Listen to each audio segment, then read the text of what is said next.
everyone. Welcome to Mahatma ji technical. आज हमारे साथ हैं doctor Saurabh Lakhanpal, dean student welfare, Lovely professional University. Sir welcome. Thank you Amrish ji. Welcome to our campus also. और sir campus के नाम पे मैं बहुत घूमा हूँ सीरियसली। मैं सुबह से घूम ही रहा हूँ। एक्चुअली मैं आया किसी और मकसद से था, कल मैं कुछ और लगने लग गया क्योंकि मजा आया। लाइक जहां भी मैं जा रहा था स्टूडेंट लगे हुए हैं, मतलब कोई इग्नोर कर रहा है मुझे, और एक इन्फ्लुएंसर को इग्नोर कर दे उसे बर्दाश्त नहीं होता है। फिर मैं हर जगह घूमने लग गया, कोई तो मुझे पहचाने।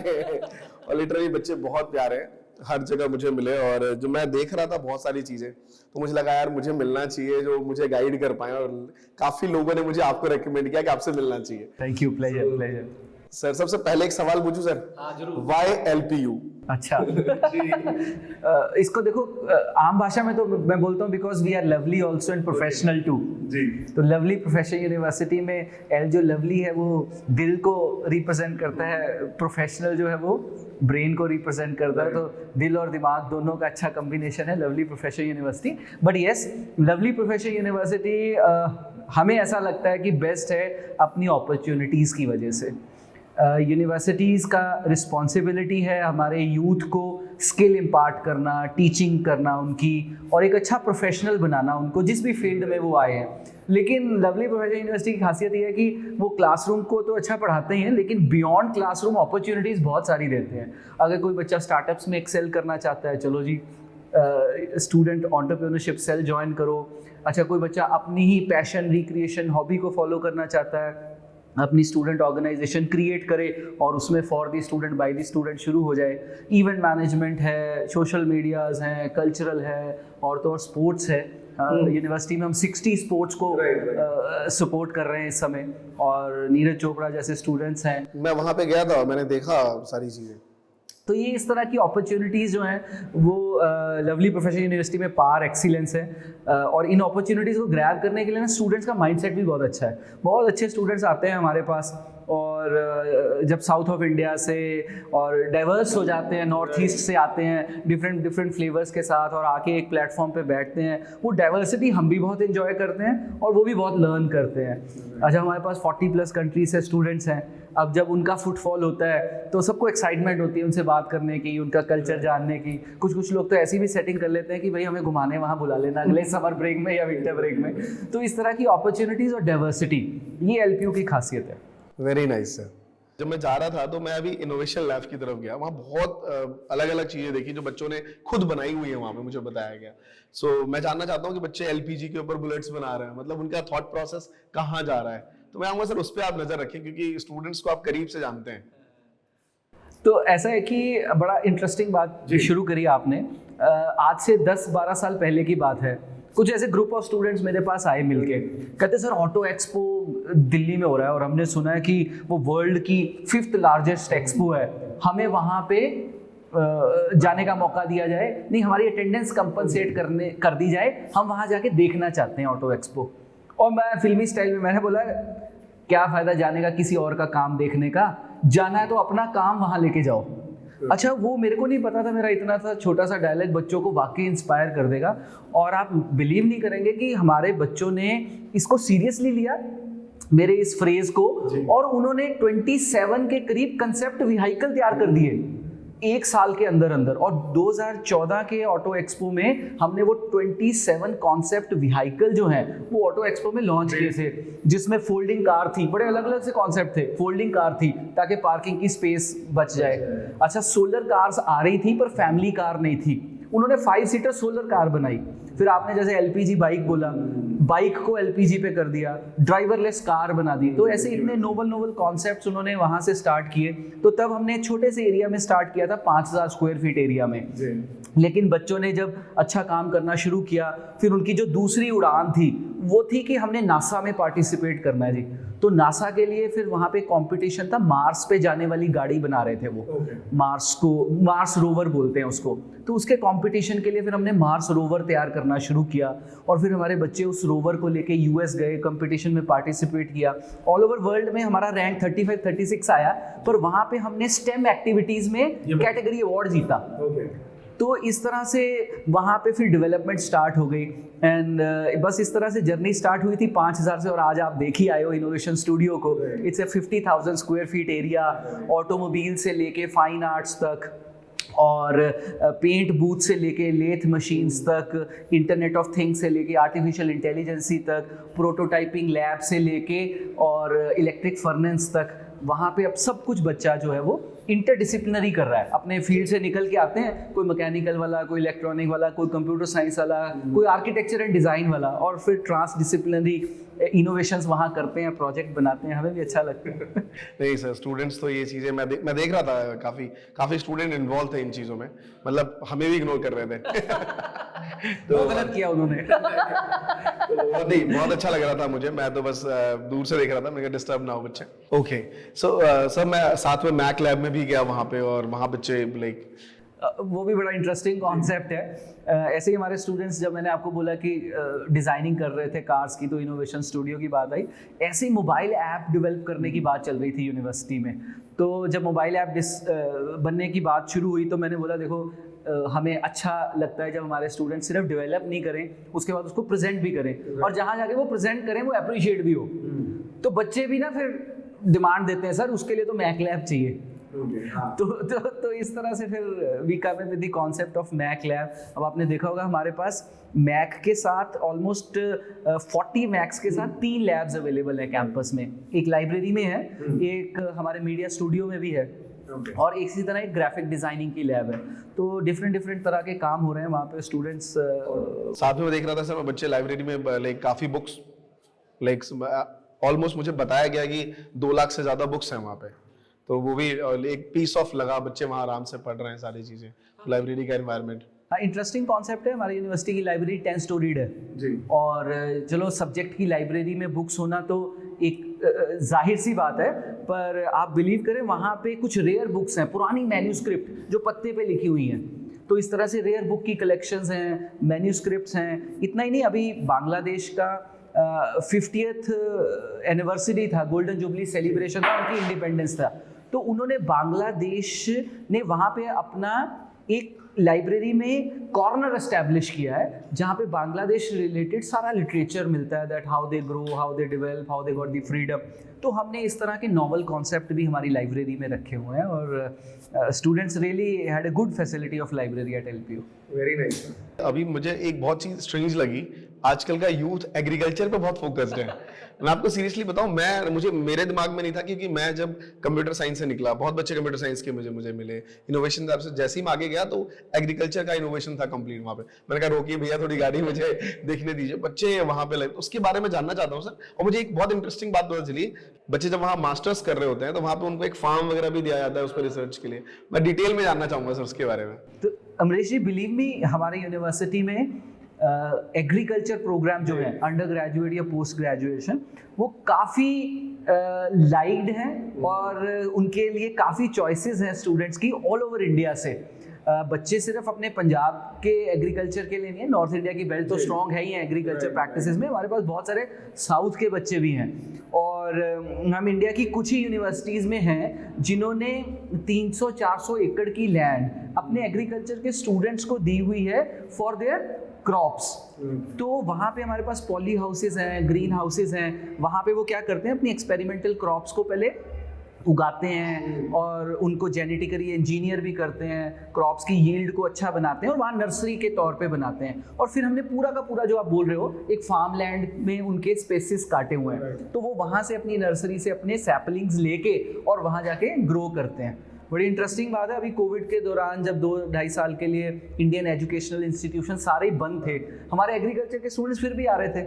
अब जो उन्होंने फार्म पे क्रॉप लगाए हुए थे, they have to take care of that. तो इंडिया में जो नेसेसरी सर्विसेज हैं, उनकी तरह हमारा एग्रीकल्चर डिपार्टमेंट काम कर रहा था। फिर इतना ही नहीं है, वो बी कीपिंग भी कर रहे हैं, एपीकल्चर भी है वहाँ पे, और वहाँ पे डायरी यूनिट भी है, they have kettles also.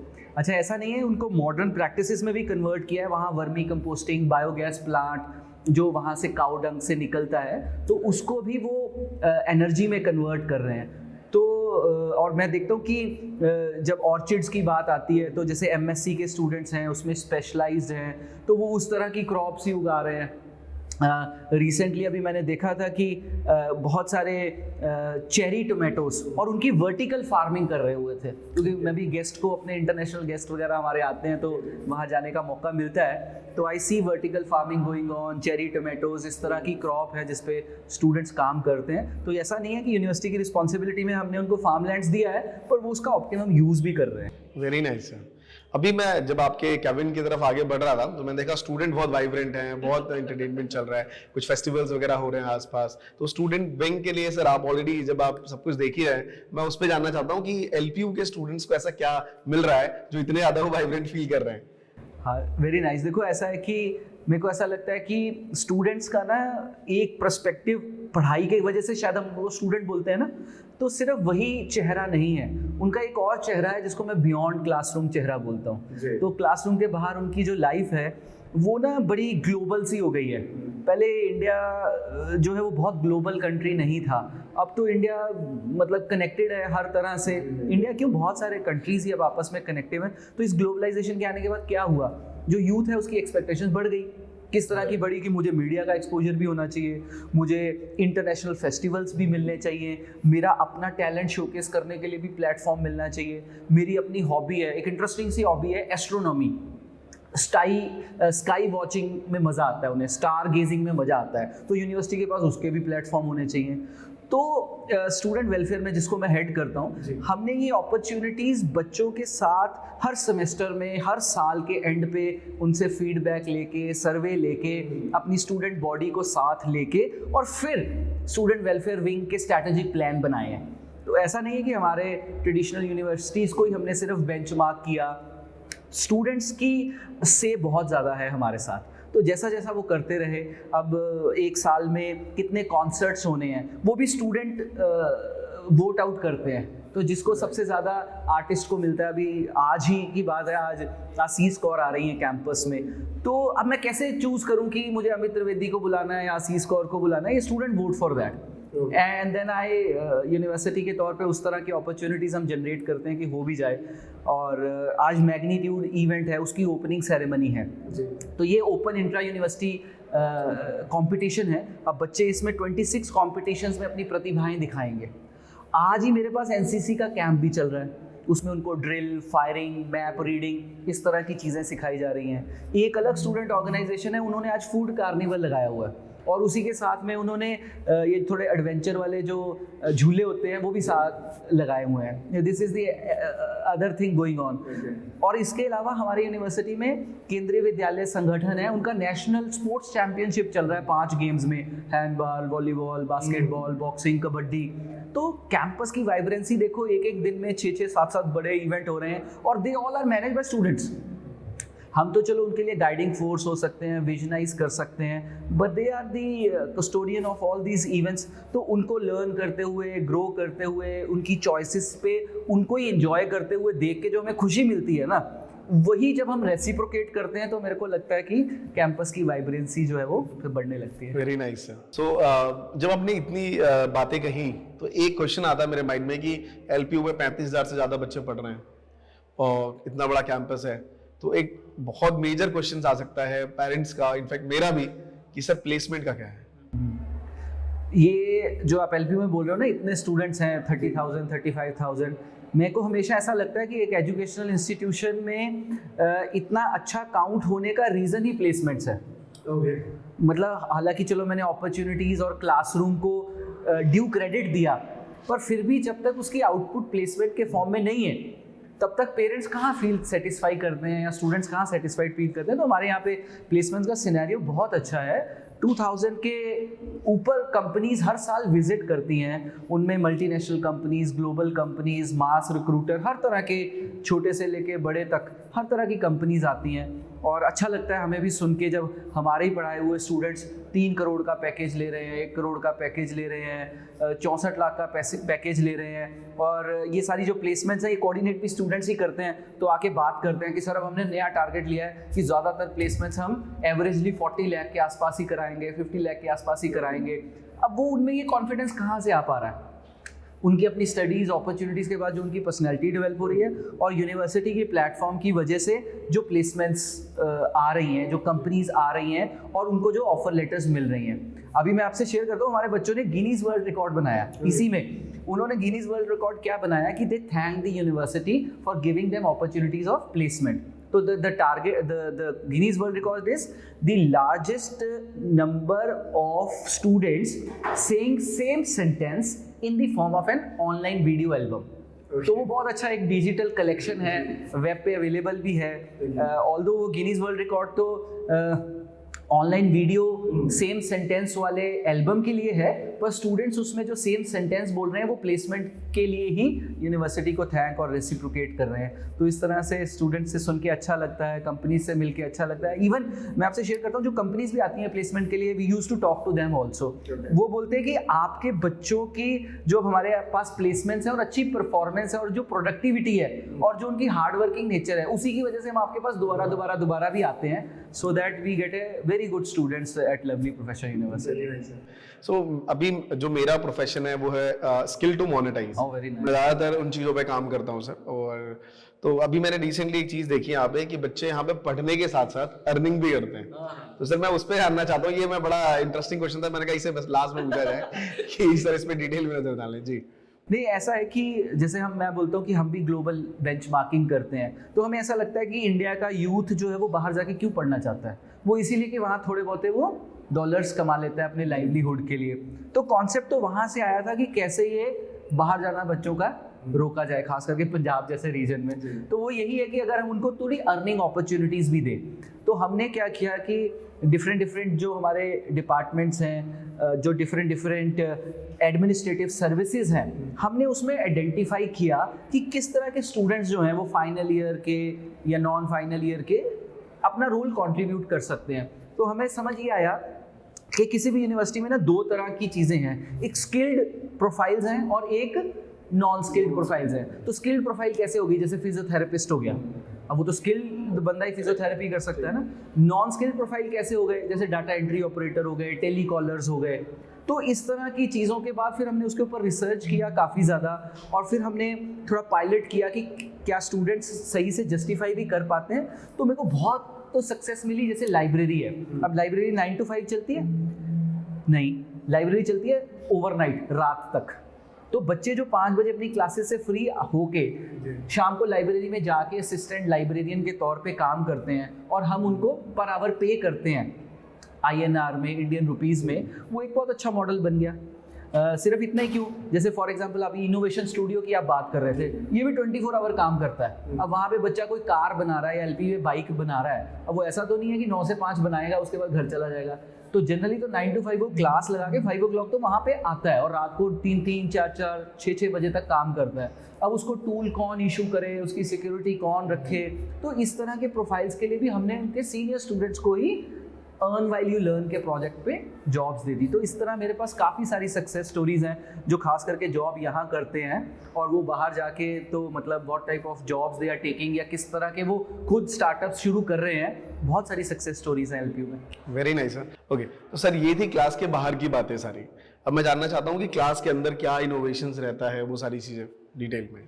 LPU में क्लास के अंदर भी जो टीचिंग मैथडोलॉजीज हैं उनमें भी समय समय पे इनोवेशंस होती रहती हैं। जैसे हमारे कुछ वर्क इंटीग्रेटेड प्रोग्राम्स हैं, मतलब बच्चा पढ़ने के साथ साथ सेकेंड ईयर से इंटर्नशिप में इंडक्ट हो जाता है, और वो किसी इंडस्ट्री एक्सपर्ट के साथ या एक्सपर्ट मेंटर के साथ किसी प्रोजेक्ट पे काम करने लग जाता है। तो ये रेयर अपॉर्चुनिटीज़ हैं इंडियन यूनिवर्सिटीज़ में कि जब पढ़ते पढ़ते सेकेंड ईयर में, आप हमारे टाइम पे तो बिल्कुल ही भूल जाओ कि कहाँ पे मतलब पास होने से पहले इंडस्ट्री भी हाथ पकड़ती थी और स्टूडेंट को भी एक्सपोजर होता था।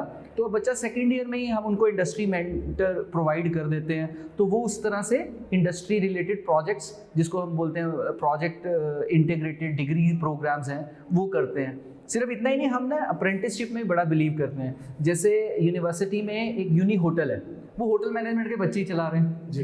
एग्रीकल्चर फार्म्स हैं, वो एग्रीकल्चर के बच्चे ही चला रहे हैं। फिजियोथेरेपी क्लिनिक है, वो फिजियोथेरेपी के बच्चे ही चला रहे हैं। तो इस तरह की अप्रेंटिसशिप वाली इनोवेशन भी जो है वो हम काफ़ी करने की कोशिश कर रहे हैं। इसके अलावा कम्युनिटी प्रोजेक्ट्स हैं। देखिए ऐसे टाइम्स हायर रैंकिंग में ना सोशल इम्पैक्ट को या सस्टेनेबल डेवलपमेंट गोल्स को अच्छा सिटीजन बनने के लिए आपको ज़रूर कंट्रीब्यूट करना चाहिए। ये बात हमें समझ आ गई इंटरनेशनली। तो हम बच्चों को सोशल इम्पैक्ट या कम्युनिटी सेंसिटिव बनाने के लिए भी क्लासरूम के अंदर प्रोजेक्ट्स दे रखे हैं हमने, जिनको हम क्रेडिट करते हैं, credit in the name of community projects.